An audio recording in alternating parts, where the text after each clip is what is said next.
back. Week 2, Crown Commentary. My name is Byron. I'm so excited to be with you for another week.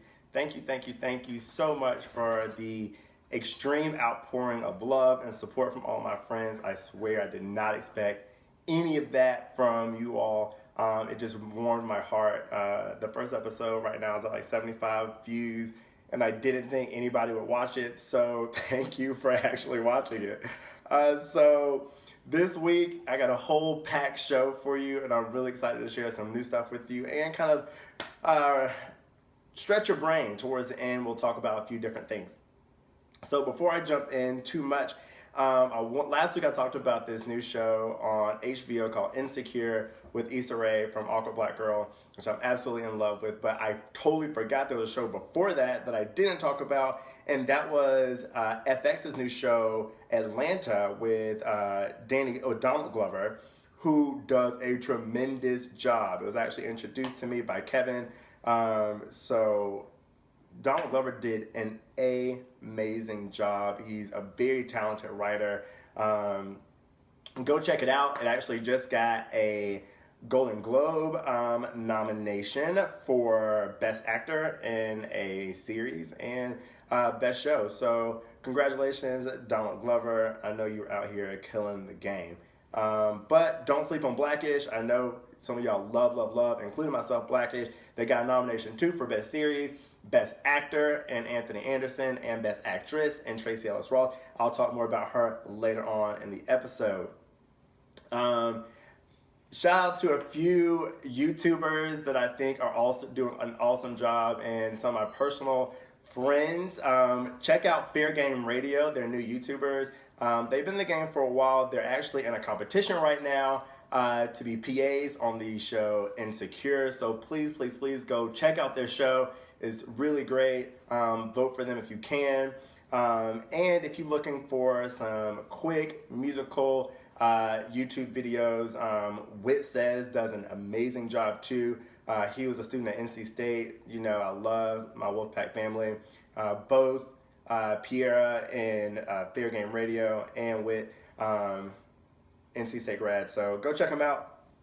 So let's jump into petty patties and politics, because Mona Made Me last week just inspired me so much that, let's keep it going, right? So last week I told you I was going to watch Love and Hip Hop New York, and as soon as I turned on the show, here come Bianca, DJ Drewski, and Sky.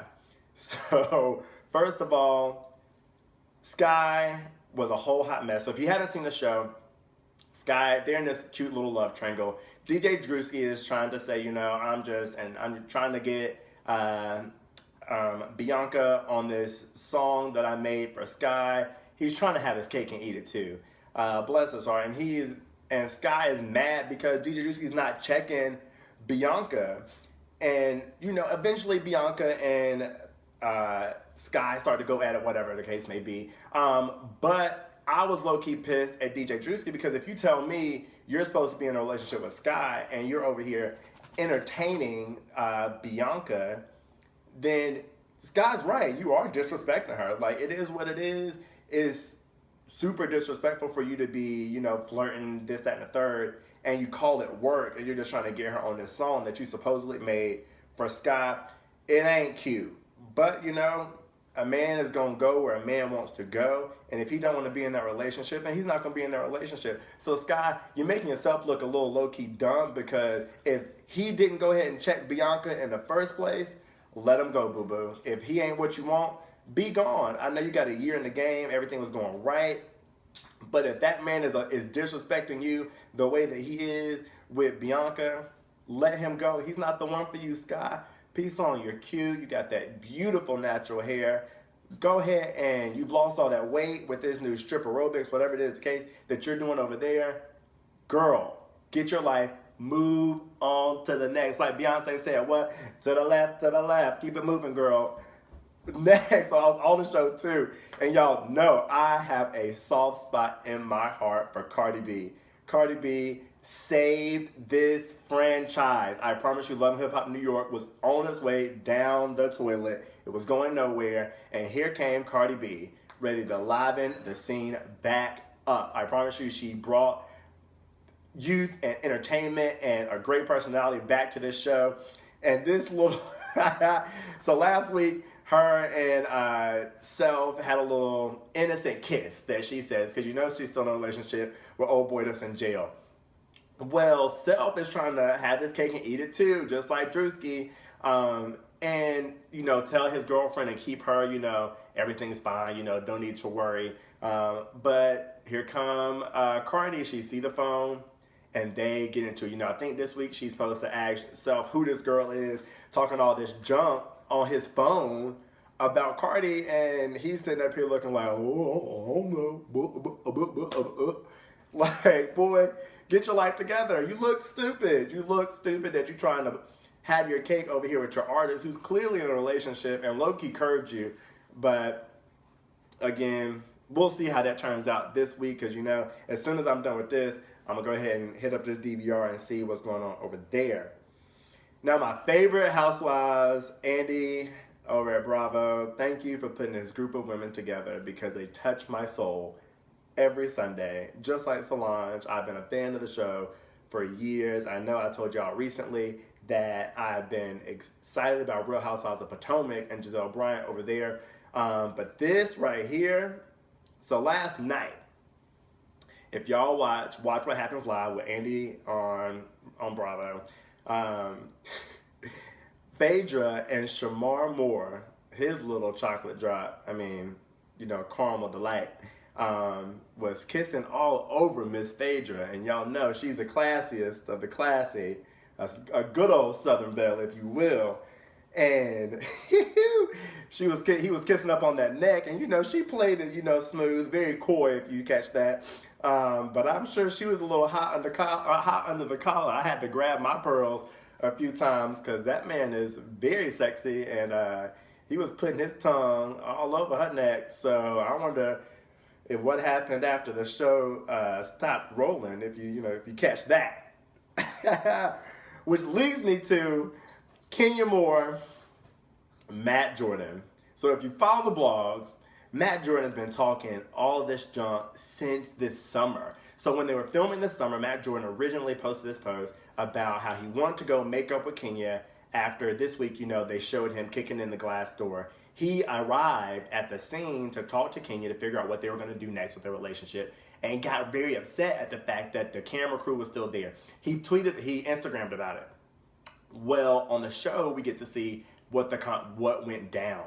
And after the show, Miss Kenya Moore, who I'm not always a fan of, but she definitely is here for the shade and the receipts, because on her Instagram this morning, she dropped a cool 4, count them, 1, 2, 3, 4 mugshots of Mr. Matt Jordan, starting back in September, I do believe, 2 in June.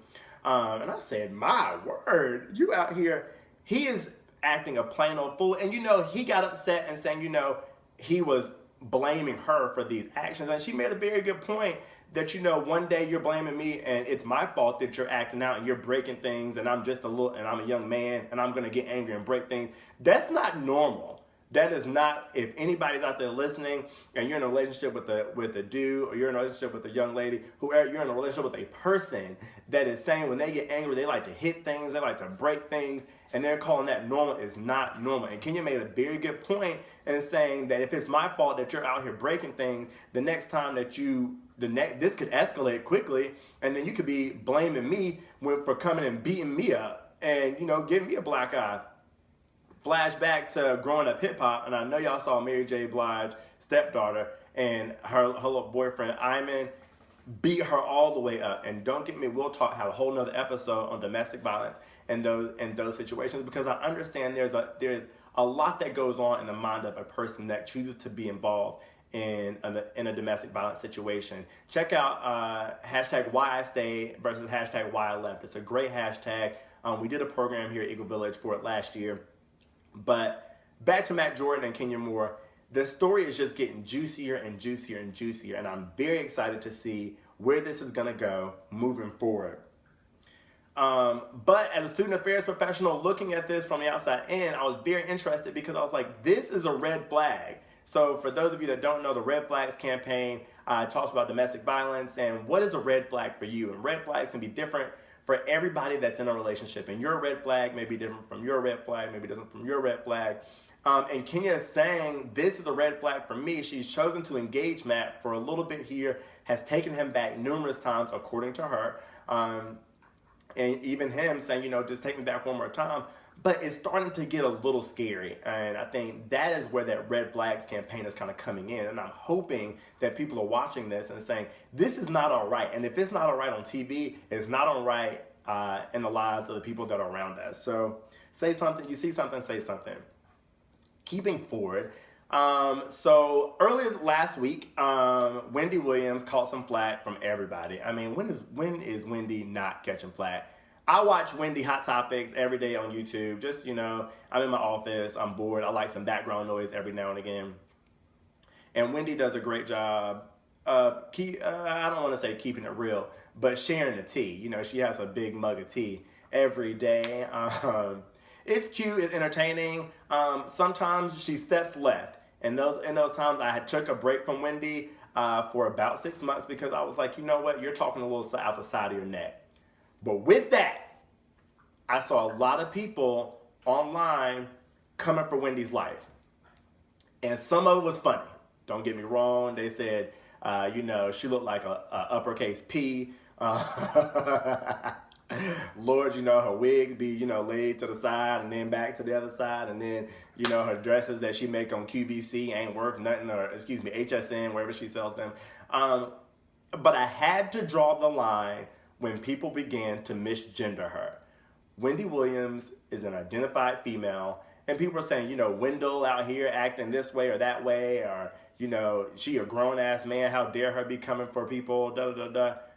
I think that's vastly inappropriate. So inappropriate, because if you allow it to happen with a celebrity, what is it to say that you start to misgender students that are walking around or people that are walking around? It's inappropriate. It was inappropriate when you all did it to Caitlyn Jenner. It was inappropriate when you do it to Wendy Williams. If people have chosen to identify as male or female or gender fluid, then allow them to be who they are. It ain't messing with your coin. It ain't messing with your bedroom. Then leave it alone. Leave it alone. If they want to live their life as a woman, if they want to live their life as a man, let them be. If they want to be androgynous, please, dear Lord, do not ask them, so are you like a boy or a girl? It's irrelevant. You don't need to know what they got in between their legs and what is in their mind. Let them be. Oh, so sorry, that got me a little riled up. But one thing that's also going to get me riled up for the next 4 years is Donald J. Trump. President-elect, y'all's president, because y'all know I voted for Hillary. But good grief, Tom, shout out to Tom, because they named him Person of the Year. And one thing about Person of the Year, I think that you really have to understand is that Time's Person of the Year is not always given to the person that did the best thing in the year of 2016. It is really focused about who has made the biggest impact on the United States, on the world in the year 2016. And y'all, I gotta be honest, it's been Donald Trump. He's ostentatious, he is hateful, he is xenophobic, he is homophobic. His running mate, Mike Pence, a whole homophobe, scared of every gay person that run up in close to him. And y'all thought North Carolina, y'all thought that HB2 was a hot mess. Well, it came from Indiana, right beside Mike Pence. That's where they got the idea. But he calls himself a CEO, and he is a CEO. He has run businesses. I won't say successful, because if y'all remember correctly, like I do, he has claimed bankruptcy a few different times. Catch that? He was born with a silver spoon in his mouth. He got a small loan of $5,000 from his parents. I don't know about y'all, but him didn't receive a small loan to start a business from my parents. They said, you can work and get that car, and we'll, slide you some money to go to college. Thank you, Felicia and Chavis. I appreciate you. But this is an investment. But they named him Time Person of the Year. I think it's a rightful award. I don't think it's a positive thing. And I think if you go back and look and read through what they said, they're not saying positive or negative. They're saying that he had an impact. And I agree. Like I said, I was with her from the very beginning, through when it was Feel the Burn versus I'm with her. I was with her from the very beginning. I saw where Feel the Burn was appropriate, and I thought that Bernie Sanders would have made an amazing vice presidential candidate, and maybe that was where we went wrong. But, it's water under the bridge. I'm not going to count anything out at this point. But Donald J. Trump has been on a path of dumb things, including announcing Ben Carson, a surgeon. Granted, he did live in the projects as a child, but a surgeon for the housing and urban development. So because he's black and he lived in the projects when he was like a kid, that makes him, or because he has leadership qualities that are transferable, but he told y'all that he had no experience and didn't know how to run an agency. But because he was, Team Donald Trump, after he realized that won't nobody gonna vote for him, or that wife that was trying to sing the national anthem, and bless her heart. But I'm not gonna go there. But why? Why? The same question I said when he announced Linda McMahon as small business. What? Excuse me? You telling me Linda McMahon? The McMahon, shout out because they are from North Carolina, her and Vince. They went to ECU, so ECU, you got this on the map. But yes, Vince McMahon did purchase the WWF from his father. Yes, they did take their business from a mere, multi-$1,000 company to a multi-million-dollar grossing industry. They changed the game. Don't get me wrong. I love WWE. I watch it every week. Comes on Raw, comes on USA and SmackDown too. Me and Kevin stay watching. But she did 2 failed congressional runs. Like she was running for the Senate. Bless her heart. Didn't make it twice. And you thought, you know what?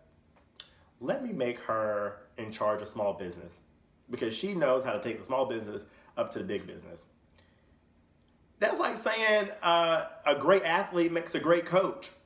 Not all athletes make great coaches. And I'm a little hesitant to see what she does in this role if, it passes or Donald Trump actually becomes president, which, nightly I pray that those electors vote their conscience and just don't allow Donald Trump to become president. I am praying that this probe into Russia, interfering in the election, electors, I'm praying for whatever. Like, dear Jesus, send us a sign, help us, Lord, because I don't want to sit up under Donald Trump for a whole 4 years. Lord, don't let him tweet me, because y'all know he he a Twitter thug. Twitter fingers. Drake, get your boy. The next thing I want to jump into is the Grammy nomination. So I'm not going to do a full Grammy nomination thing. If you want to see a full Grammy nomination video, go check out Wit Says. He does a really great job, talks about Beyonce, Adele, and Rihanna. But what I want to talk about really is, so Beyonce was nominated for 9 awards, Queen Bee. I love Beyonce. If y'all don't know, I am the biggest Destiny's Child fan. That's where my heart began. And then when they broke off, Calendria was, my heart, and so is Beyonce equally. And, when Michelle gave us that, when Jesus says yes, nobody can say no, I was up in church giving it to them. When Jesus says yes. I ain't gonna sing for y'all, but y'all know I was Team Destiny's Child. And if they ever do a reunion tour, please, please, please let me be up on stage, because I would be the biggest fan.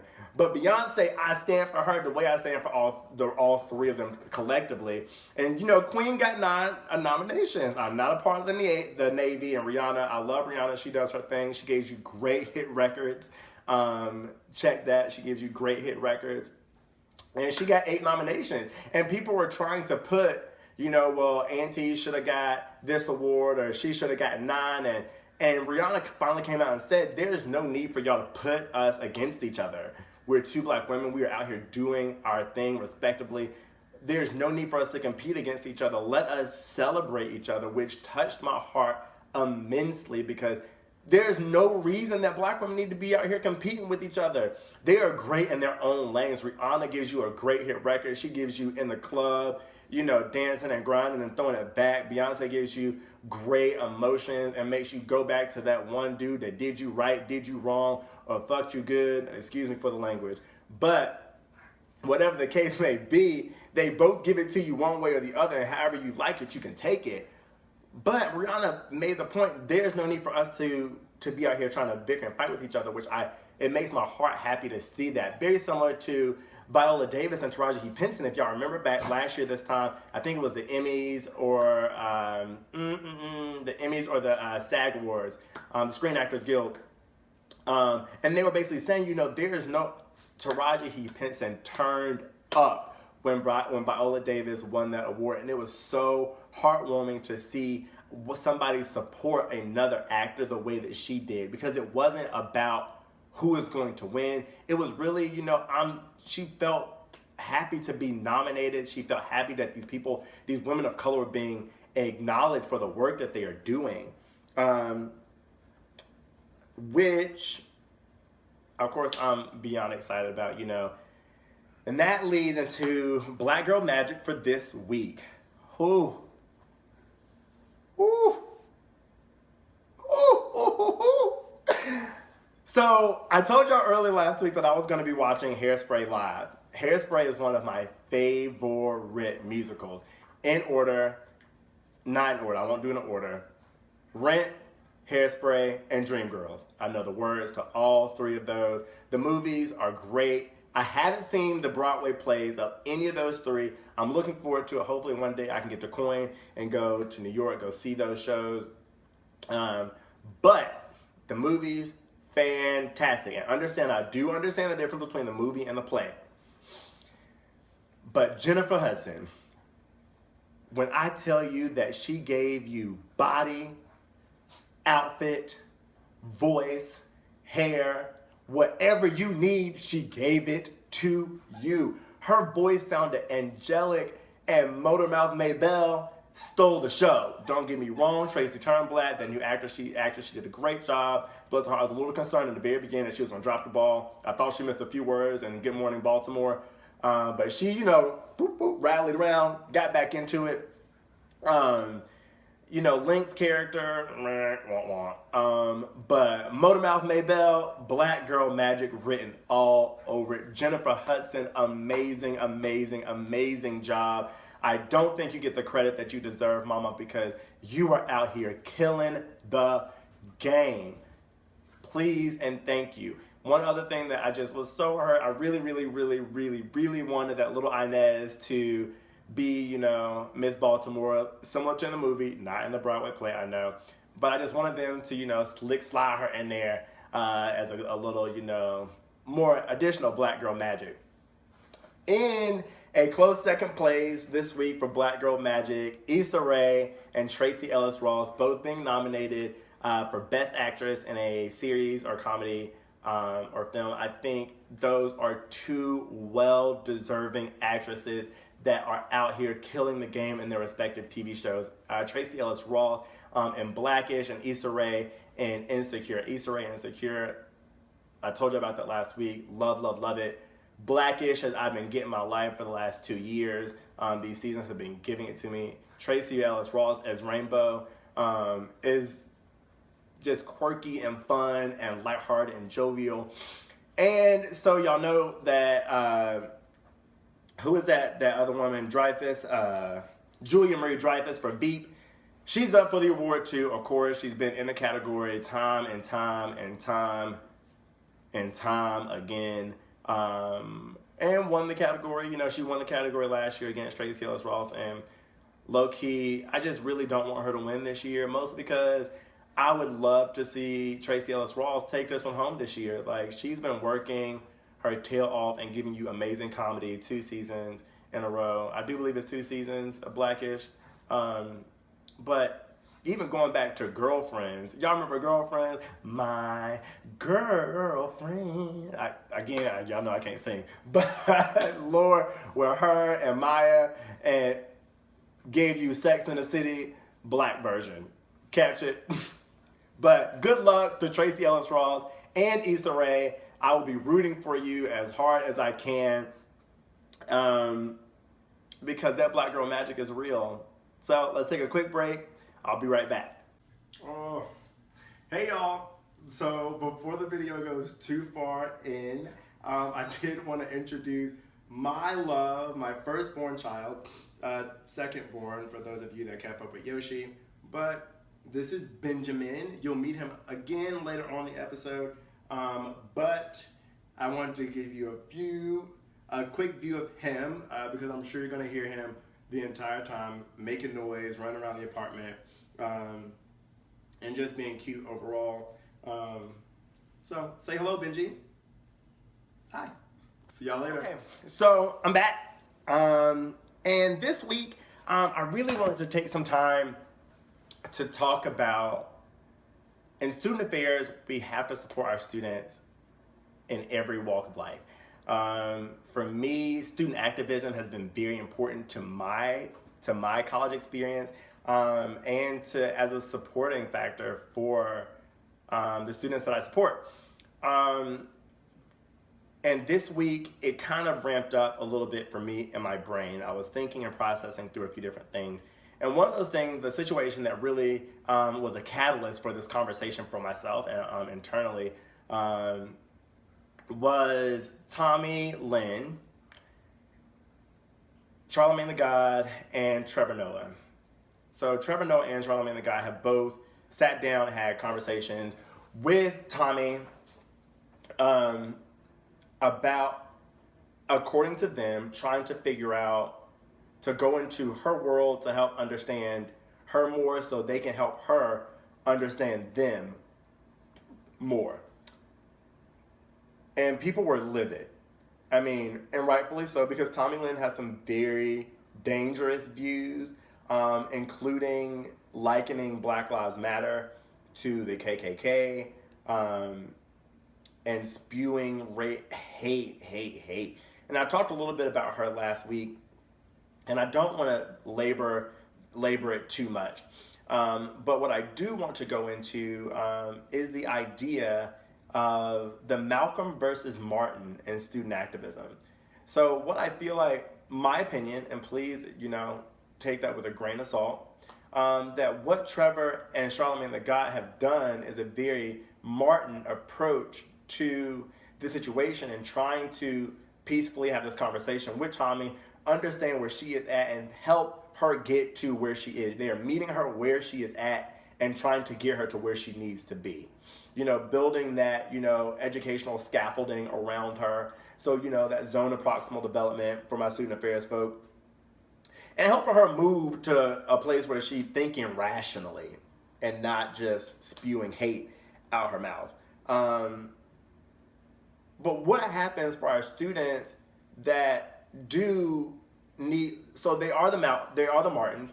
What happens to our Malcolms? Our Malcolms and our Martins, like, what is it that we need? And I don't know if I have the answer. As I continue to think through this, I can't watch Tommy personally because it just infuriates me. The fact that you liken Black Lives Matter again to the KKK.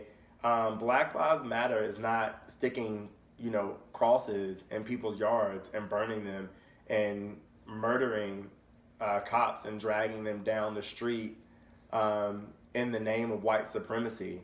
They are merely saying that our lives matter. And maybe the world would have been a little bit more okay with Black Lives Matter if it was Black Lives Matter too, like in addition to everybody else. But that's all they're saying, is that Black Lives matter. And they should. So y'all hear Benji. He's seen somebody outside, bless his heart. But I go back again. Benji, come here. Come here. Everybody say hello to Benji. Say hello. But um, the conversation again needs to be had about what we need to do. Is it Malcolm or is it Martin, or is there a need for both of them? I mean, I do firmly believe that Malcolm played a pivotal role in civil rights movement, that we could not continue to be passive, that there were some times that we needed to stand up and be like, you are going to respect me. And there were some times where Martin was more appropriate, where it was like, you know what, I'm going to sit down. I'm going to be peaceful. We're going to have this, we're going to march, and we're going to be here. We're going to be in your face until you accept it. And neither one of them was perfect. Don't get me wrong. And, you know, it was rumors that that Martin was cheating on his wife, or Malcolm was doing dibbling and dabbling over here.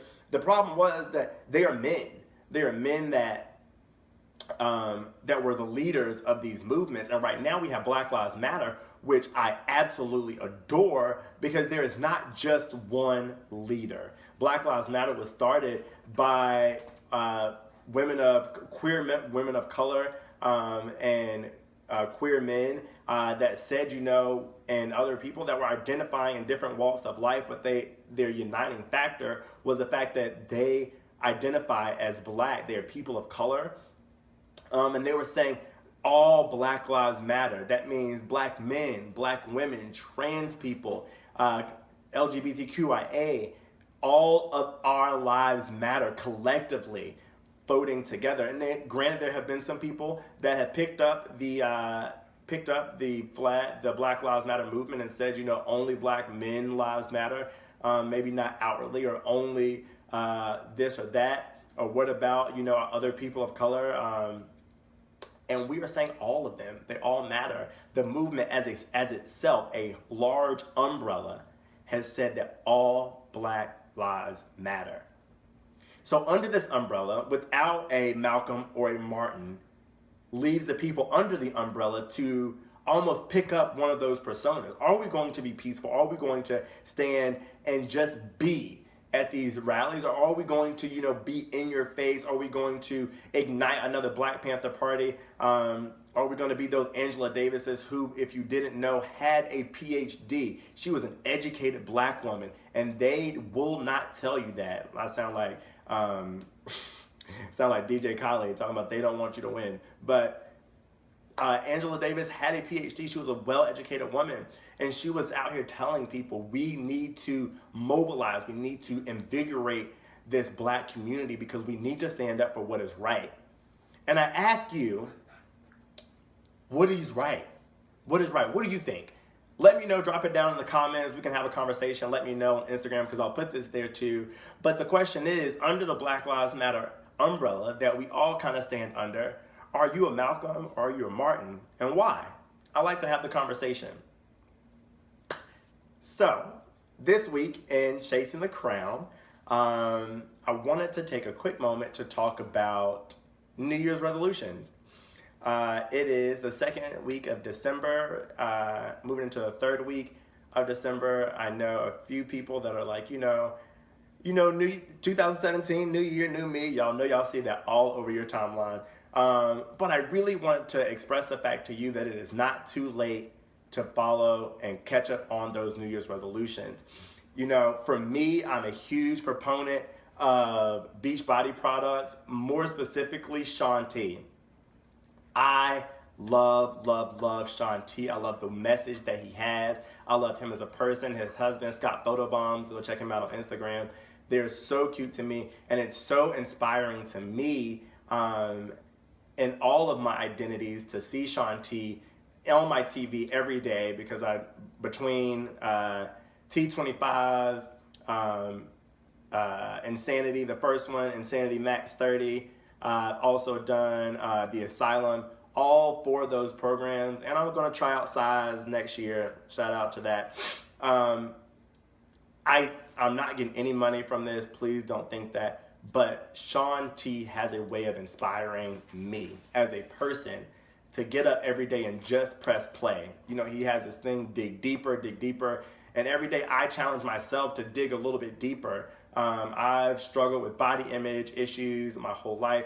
And different eating disorders here and there. And for me, it is all about empowering myself and loving what I see in the mirror every day. Every day I wake up in the morning, I look at myself in the mirror before I get in the shower, and I say I love myself for who I am, and I want to be better every day. Danielle Lewis from Orange is the New Black did an amazing video about self-love and only having to be better than the person that's in the mirror. And that for me is so important for myself, and one of those messages that Shaun T continues to put forward, that yes, he is a well-sculpted, catch it, a well-sculpted man, and his husband too, Scott Photobombs, I see you. But to love who you are, and all you have to do if you want to see change in your life is to press play, dig deeper on in your heart. So that, that's my chasing the crown this week. If you are looking for something to get you motivated, something to keep you kind of on track, check out Shaun T products on Beachbody. I know I was introduced to them via NC Fit Club. Shout out to them. They have an amazing podcast too. It's a mom and a dad. I think they're in their like 40s. And they do these, he was out of shape.